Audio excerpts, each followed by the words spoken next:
très dur et très cash dans mes propos, mais le mode de fonctionnement français fait pour moi partie intégrante du problème, principalement au niveau de l'éducation.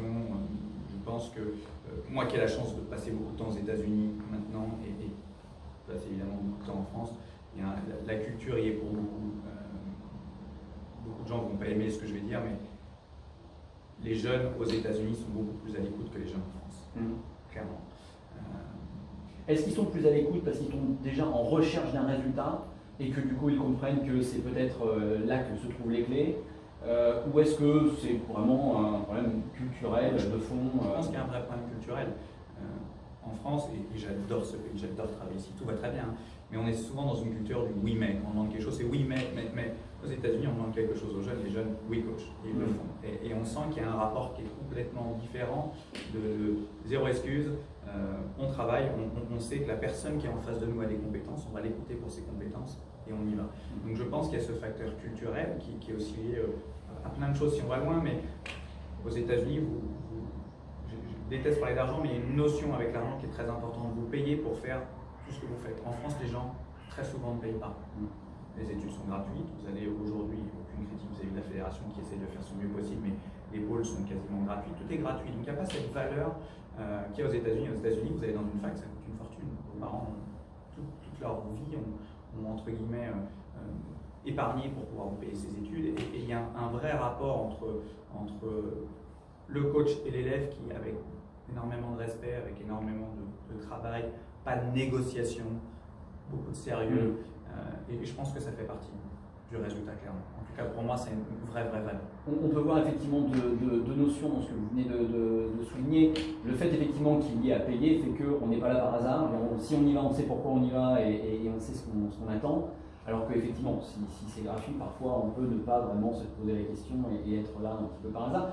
La deuxième, qui me semble encore plus prégnante, c'est j'allais dire le culte, mais en tout cas la position du coach dans la société américaine en général, le coach au sein du système scolaire, dans les écoles, effectivement, l'école de foot, l'école de basket, et puis toutes sortes de sports avec le coach qui est comme vraiment la personne centrale, alors que effectivement le prof de sport ou le moniteur de sport en France n'a pas le même type de position socialement. Voilà. Et le même respect vis-à-vis donc des élèves qu'il en face de lui. D'accord. Donc je pense que ça sont des facteurs importants. Il est important aussi de dire qu'en France, les coachs, d'un point de vue technique, d'un point de vue connaissance, tout à fait, et je dis ça tout à fait humblement, parce que c'est pas pour moi, mais pour l'ensemble de la profession, n'ont pas grand-chose à envier aux meilleurs coachs du monde. On a beaucoup de coachs qui sont très compétents en France, qui se bougent, qui vont faire des séminaires à droite à gauche, et on a vraiment des gens qui savent de quoi ils parlent.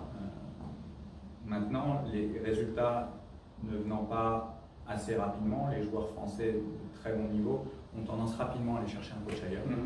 Ce qui, pour moi, est quelque chose de catastrophique pour notre profession, et même pour les joueurs.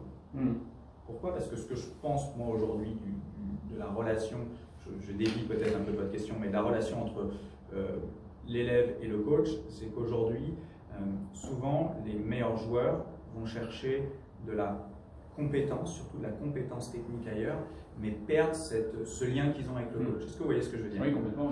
Oui. Et je pense que pour certains joueurs en France, bien évidemment, je ne vais pas donner de nom, mais quand je parle bien sûr des meilleurs joueurs français au plus haut niveau, pas mal de très très bons joueurs ont voulu aller chercher de la compétence ailleurs parce qu'ils n'évoluaient pas assez vite, mais en allant chercher cette compétence ailleurs, je pense qu'ils ont perdu la proximité qu'ils avaient avec le coach, qui est pour moi quelque chose d'essentiel dans le progrès.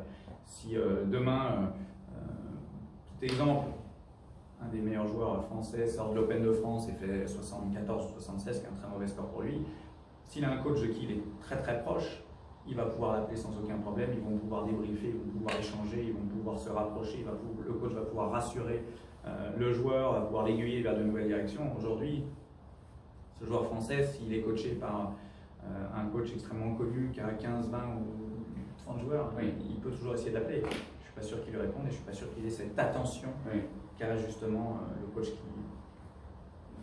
qui peut-être, soi-disant, était moins performant, mais de qui en tout cas il était plus proche.